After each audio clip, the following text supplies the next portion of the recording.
Hello, I'm Denise Lanman, your host for Chamber Chat. My guest joining me today will be Katherine Frank, Dean of Humanities and Social Sciences at IU East, John Purcell from Ply Fiber Arts, and Trevor Oakerson from the Chamber of Commerce. Hi Katherine, how are you today? I'm fine, how are you? I'm doing pretty good. So I'm very excited to have you here because you're going to talk to us and let us know about room 912. Mm-hmm. And a lot of people probably say, room 912, what's room 912? Well, you're going to tell us. And it is one of the neatest things that's going in the downtown community right now. Yeah. We're very excited about room 912. And for those of those folks who don't know, it is a new art space in downtown Richmond. So it has art gallery, a classroom space, and studio space for our advanced students. So wow. It's a great project at 912 East Main. So that's why, as we thought about a name for the space, we thought, what sort of ties it back to the university? And we're extending the campus into the downtown area. So for us, it's a new room, it's a new space for our students and others. So this was a labor of love, a long time coming. We worked on it for about a year before it became a reality. We dealt with a lot of people in the downtown area. A lot of people helped us. City helped us. Innovation Center helped us. Our partners in the business industry helped us. It was quite a process, and we found this wonderful space.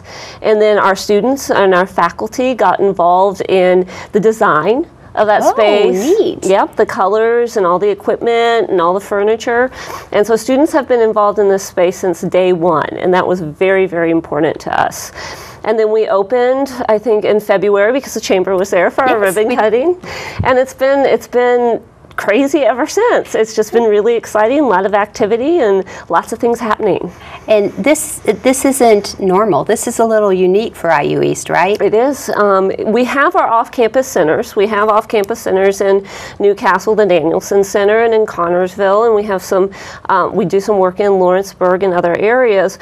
But as far as extending the campus into a new area in Richmond, this is the first time that has happened in recent years, and we want it to be a huge success. So we've really tried to do our homework well. We've really tried to reach out to partners who are interested in this space. So one of our key partners is the Richmond Art Museum.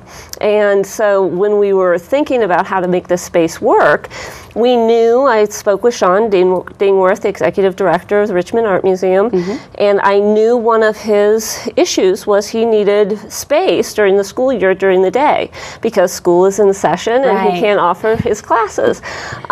So he was very interested, and so they're offering, RAM offers about 4 classes per semester down in the space, and then together we started our wonderful Cork and Canvas series, which happens once a month. This was something the community had asked for. We had gotten a lot of requests for this. Sean and the Richmond Art Museum had gotten a lot of requests. And our second one in the series is this Friday, and it sold out before we put any advertising out. And so for those who don't know, the Cork and Canvas events are, we have beverages, wine, that's the cork, and then we have the canvases, and we have really experienced teacher on site, and that's different from a lot of these. RAM has a lot of connections with well-known artists in the area, and Marianne Davis is doing this session on Friday, and so people get their own canvas, and then they get a lesson and work through a painting. I think this week is a still life. Last time we did this about a month ago, it was a landscape. So very exciting. I've seen some of the end products from the last one. That was really, really interesting. It was great. It surprises you what you're capable of. Well, my favorite moment of that evening, because remember what the space is supposed to do. It's supposed to revitalize the downtown area, and especially the 900 block, where our partners across the street are Ply Fiber Arts, and you'll talk to John in the next segment.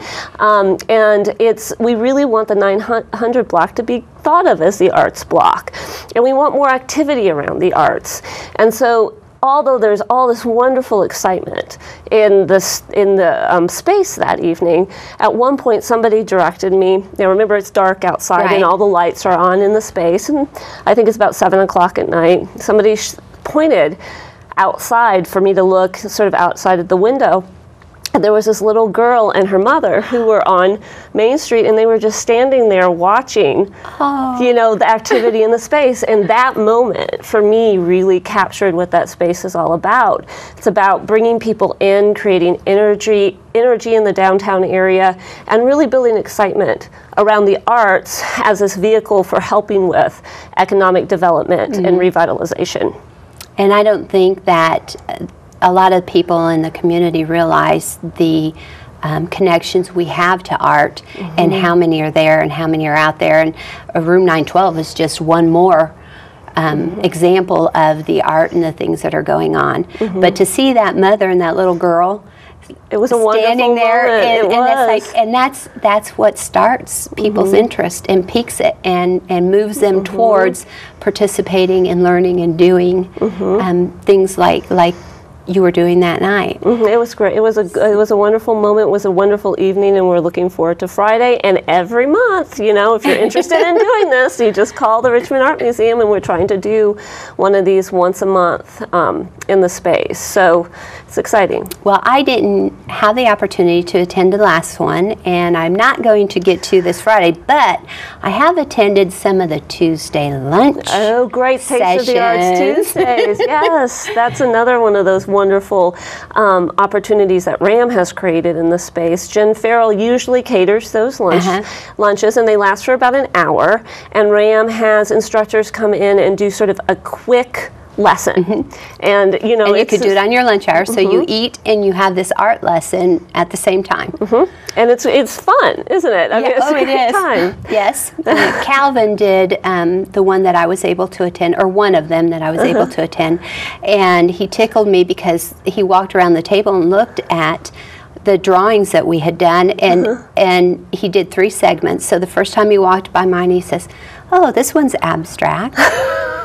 And so we went into the next session, and he walked by mine again. He goes, "Oh, this one's abstract." I didn't even listen to the third one. He has a nice way of saying that, doesn't he? Yes, and they were abstract, but they were still good. And so it was fun to learn it. It's exciting, isn't it? But we did want to talk about something exciting that's happening that's tied into the space and tied into what we do across Wayne County. And that's this year, you know about our One Book Many Voices project. And we've made the selection this year. It's called For the Love of Cities. It's by Peter Kaijiyama. And he is going to be here in October 21st and 22nd.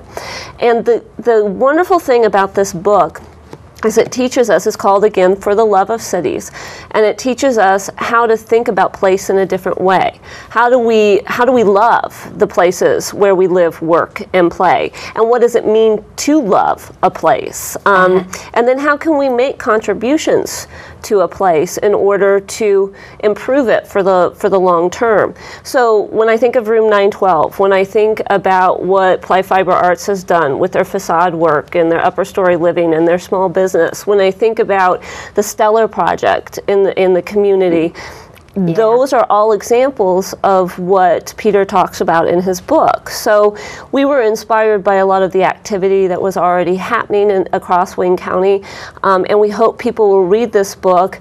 And it's good for all ages. There's a wonderful section in here called Love Notes. So anybody can grab onto the content in this book and really do with it what they feel is most relevant to their lives and their goals. So everyone will probably pick out a little something different depending on what they see and what they want to see and how they will be able to contribute. So that'll be neat. I'm excited about that. And the one books that IU East puts on are great. I've loved the other 2. This will be the 3rd, and I will participate and get to enjoy this. It's something everybody can participate in. That's nice to know. Well, thank you very much for joining me today and giving us the information about Room 912 and the one book. And there will be other information coming out on when this is going to happen. Absolutely. And closer, just start watching things. You'll see stuff all over town, right?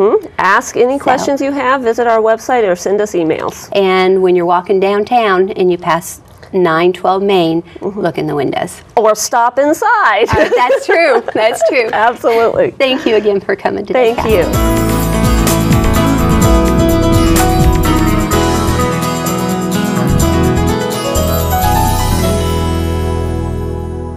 Welcome back. Joining me now is John Purcell from Ply Fiber Arts. And it's not the yarn shop anymore, is it, John? No, it's not at all. We did change our name this past September, and the chamber was there to do a ribbon cutting when we changed our name to Ply Fiber Arts. And the reason that we did that is because we're looking to expand more. We want to offer more options for people to try their hand at a different craft. Knitting and crocheting is definitely on the rise as far as popularity, but so are spinning and weaving, both fiber arts crafts, and those arts are both very beautiful and also very enjoyable. So we wanted to expand and offer both of those crafts to people who wanted to try their hand at them. And one of the ways that we're doing that is through our weaving classes. And I have here one of our looms. This is one of our classroom looms.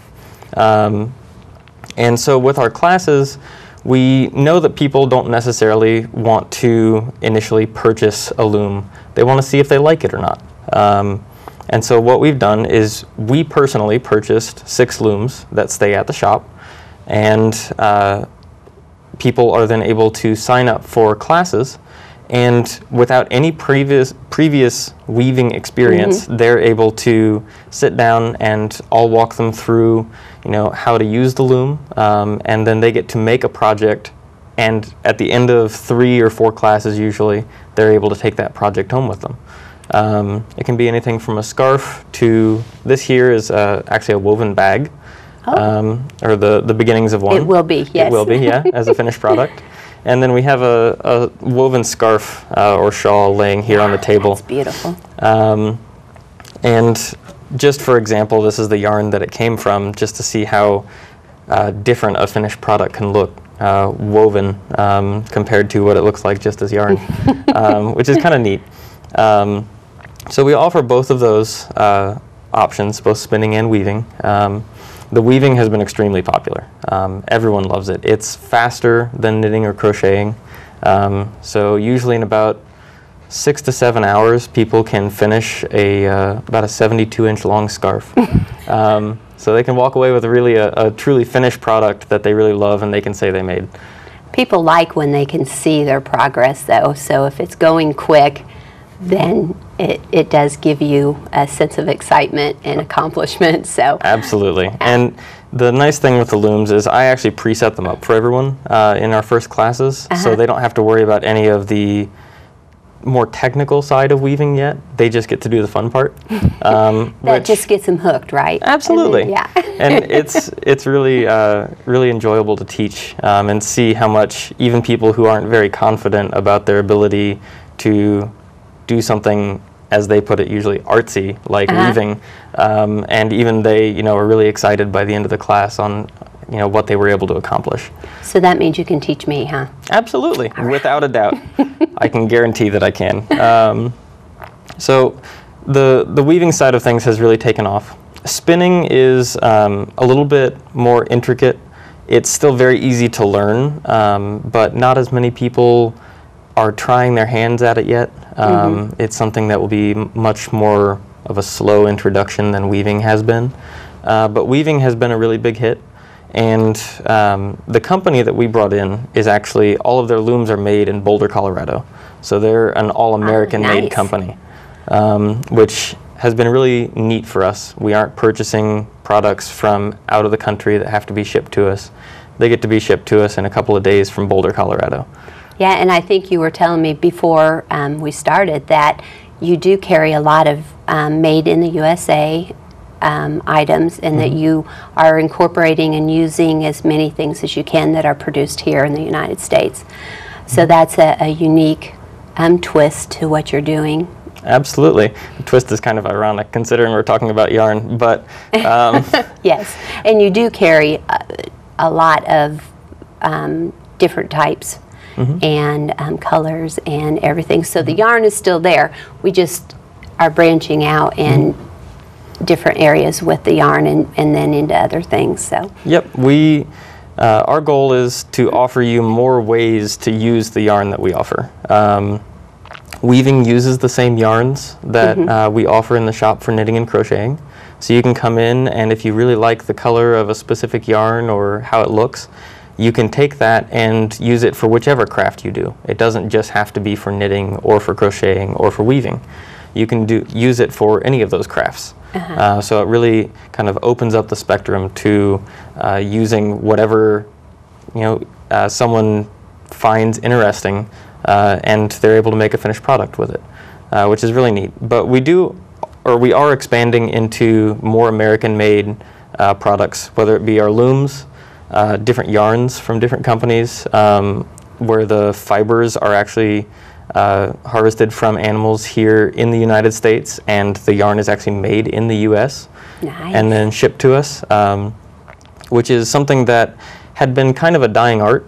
There were not many mills left producing yarn in the United States because most of it had been outsourced. And so that's on the comeback, and we've decided that we want to be part of that comeback.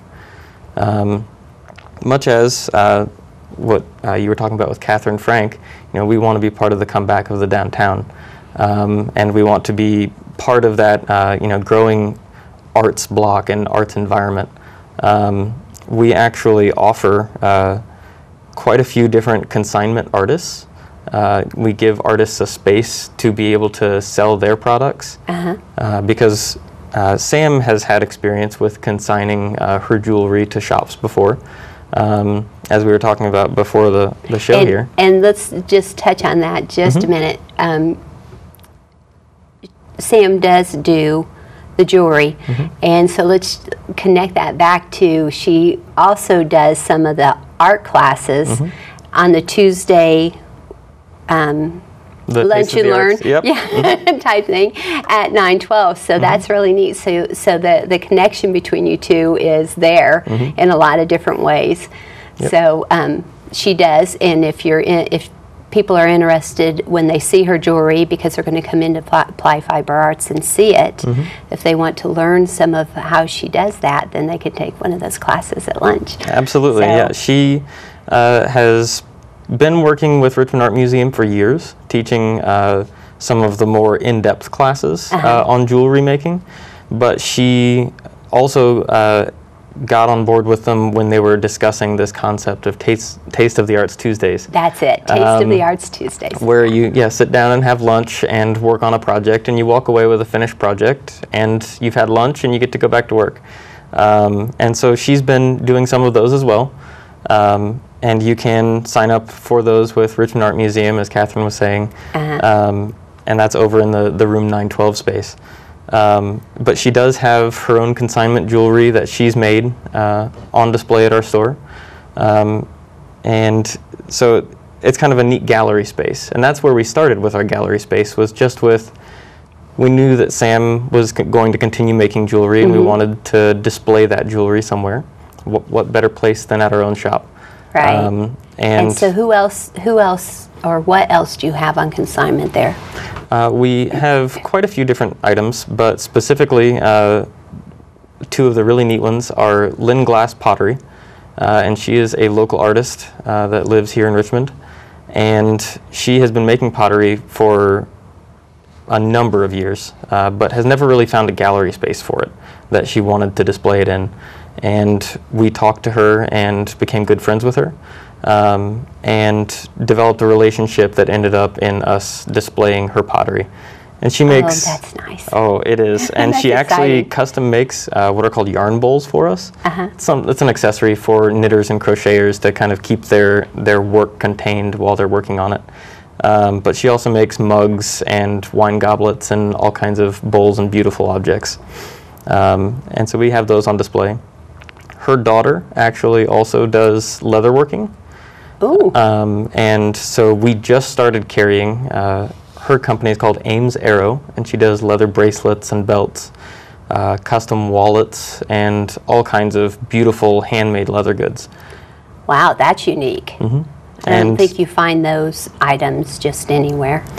We had not been able to find anything like it anywhere else, and so it was really a great, I guess, beginning of a partnership with us. She was just starting to look for gallery spaces, and it was just really a great fit. And we do also have, I almost forgot to mention, Marissa Brim is a local author, and she has now finished her second book, and we carry both of her books there in the shop, and people can come there. If they don't have contact information for her to get them, they can come to our shop and get those books. Wow, it sounds like your shop is rounding out to be a place to visit. So, and I know that we are talking all the time, the downtown merchants and the Depot District merchants, that you want to make, and of course Mary Walker from the Tourism Bureau, a destination, a visitor's destination spot. And by having stores like you and Sam are developing or creating and putting together, and everything else that's happening in room 912, that's going to bring people here, and that's what our goal is, or what the community likes to hear. So that's really neat. I haven't been into your store for a couple weeks, and so I'm going to have to come and make a special trip down to see the added products. And people can just come in and browse. And your hours are? They vary. We do have them up on our website, though, plyfiberarts.com. And so we kind of have developed a schedule of hours that works really well for us, because Sam does teach with Richmond Art Museum. Tuesdays are a little bit shorter days so that she can go and teach those classes. So our hours do vary by about an hour each night, but we usually open up at 11 in the morning. Other than Saturdays, we open at 10:30.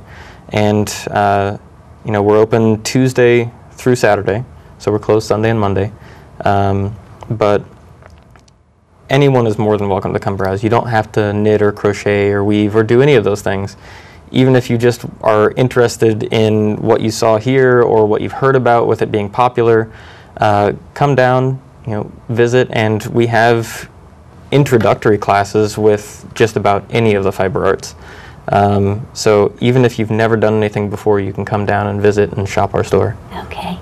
I'm going to do that because I want to check it out, and I would love to be able to do something this beautiful. You can absolutely do that. So thank you very much for joining me today, and for sharing everything that's going on in your store and the connections that are happening in downtown Richmond. I really appreciate it.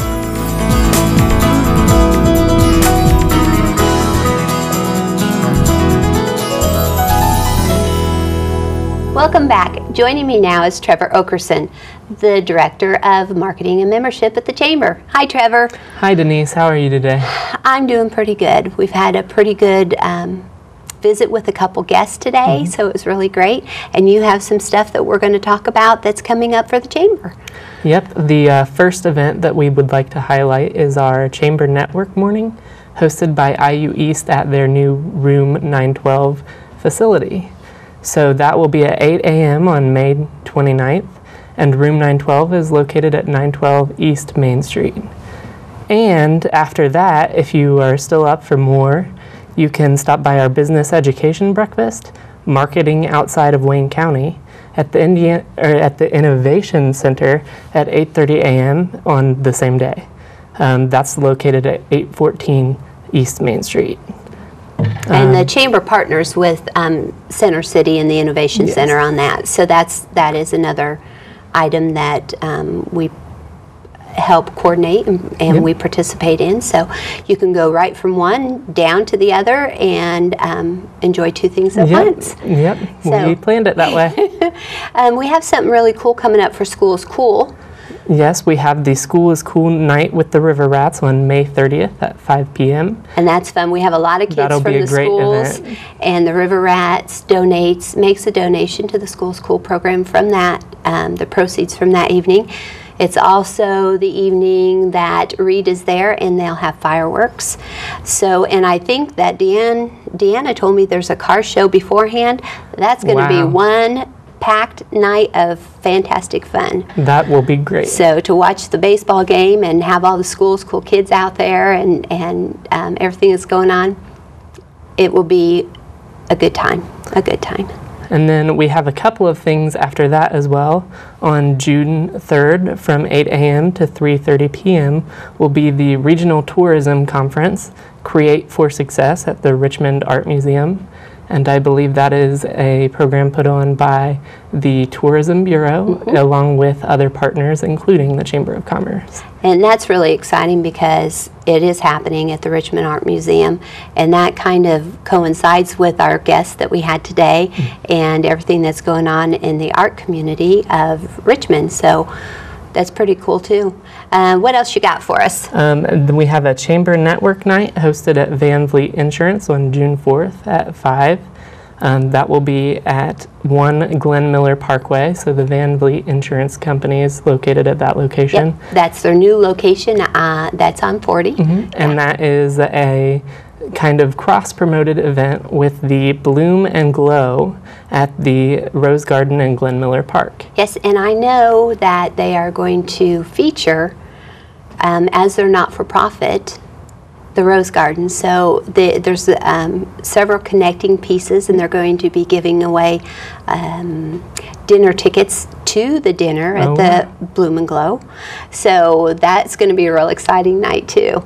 And working around arts, and that's not everything that's going on in Richmond, but art is a focus, and that's our focus for this session anyway. And I think that there is a lot to be said for the progress that Richmond is doing in creating an atmosphere of creativity, and it's very impressive. I agree with you. So they can join us for all these events. They can go to the Chamber website and get times and addresses and everything, and we'll probably have information out in different forms, so just be watching for it. So thank you for joining me. Thank you so much for having me. Filling us in on the dates and what we've got going on. Thank you very much.